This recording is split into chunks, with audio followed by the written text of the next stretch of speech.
हा बाहेर मला सतत सांगत असतो. बहीण पुराण सतत चालू असतं. तू मला काय सांगत होतास? बहीण जिजू त्यांचं काय मच झाली त्यांची. नंदन मला चहा घेऊन ये प्लीज. मला वेद पाटकांना भेटायचं, मी येतो.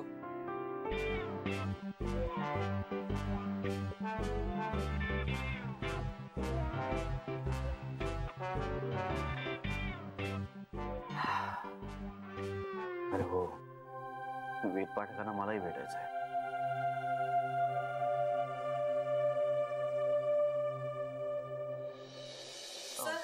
नेमकं काय म्हणायचंय? मला असं म्हणायचंय की आपली ब्रांच आहे त्याच्यापेक्षा अधिक सुंदर दिसावी म्हणून इंटिरियर बदलणं आवश्यक आहे असं मला म्हणायचंय. पण मग आपण बरोबर लिहित होतो. नाही बरोबर लिहित होतो, पण ते असे असं अपिअरन्स, ब्युटी वगैरे असे शब्द नकोत. का पण? नाही नकोच जान्हवी, दुसरं काहीतरी बघ. दुसरं मग to make it look better.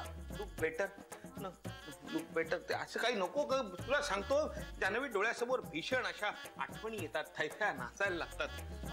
For the complete makeover हा शब्दच वापरू नको. डोळ्यातनं खळा टिपा व्हायला लागतील माझ्या. नको ग जान्हवी, नको. पण मग सर काय म्हणजे एवढं काय झालंय? नाही काय नाही झालं, जाऊ दे, तू सोडून दे, काही झालेलं नाही. बरं काय सांगतो तुला. अरे मनातलं मनात ठेवलं ना तर हार्ट अटॅक येतो म्हणे. थांब सांगतो तुला काय झालंय ते. जान्हवी मला एक सांग, तू कधी पार्लर मध्ये गेली होतीस? पार्लर ग, ब्युटी पार्लर. सर त्याचा आता आहे संबंध आहे. तू सांग ना, तू जातेस का पार्लर मध्ये? म्हणजे मी एकतर फार क्वचित जाते, जवळजवळ नाहीच. आणि त्यातून समजा गेलेस तर सुंदर दिसावं म्हणून. करेक्ट.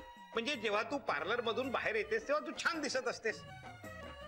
ते मी कसं सांगणार सर? म्हणजे छान दिसत असतेस असं नाही, पण तुला छान दिसतेस असं वाटतं ना. नुसतं वाटणं स्वाभाविक आहे, पण आपण छानच दिसतोय असा वेडा आत्मविश्वास नसतो की नाही? नाही म्हणजे खरं तर मी त्याचा विचारच करत नाही एवढा. आणि स्वीटुडी नेमका ह्याचाच विचार करते. सतत आपल्याला ब्युटी ट्रीटमेंट वर किती खर्च करावा लागेल हाच विचार तिच्या डोक्यात असतो. सतत ब्युटी ट्रीटमेंट. तुला सांगतो जान्हवी, रविवारच्या दिवशी घरात फिरताना सुद्धा मला भीती वाटते. एका रविवारी एका कोपऱ्यात तोंडाला हिरवं लावलेली आणि डोळ्यावर लाल चकत्या ठेवलेली आकृती बघून माझी दातखिळ बसली जान्हवी. तोंडाला फेस आला माझ्या.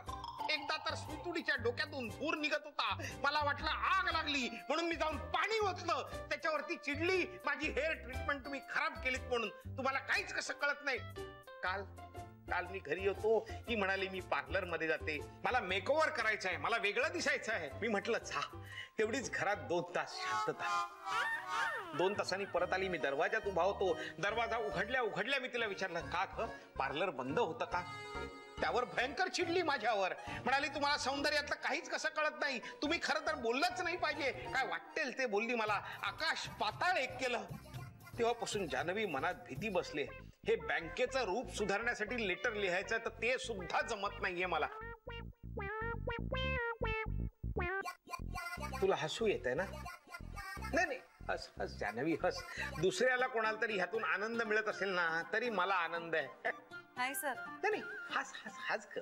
नाही सर म्हणजे हो म्हणजे खरं तर नाही मी नाही हस तू. अगं तू मला हसत नाहीयेस, माझ्या परिस्थितीवर हसतीयेस हे कळतंय मला. अगं मी सुद्धा हसतो. परवा मी माझ्या मुलाला म्हणालो, हे बघ माणसाचं कर्तृत्व महत्वाचं, बाह्य रूप महत्वाचं नसतं. त्यावर तो दिवटा हे करून हसला आणि मला म्हणाला, बाबा तुम्ही असंच म्हणणार.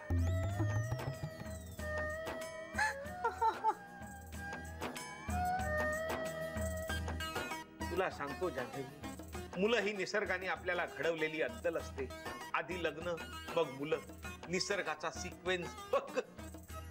सगळं इथेच भोगून जायला लागतं जान्हवी. अरे हसतो तुझं हसायला काय जातं जान्हवी? ते माझ्या नशिबात गीता आणून ठेवली. इथे गीता, घरी स्मिता. हा माझ्या गळ्याला तात लावणार आहे. ज्या तायत दोघी त्यांनी माझी वाट लागली जान्हवी.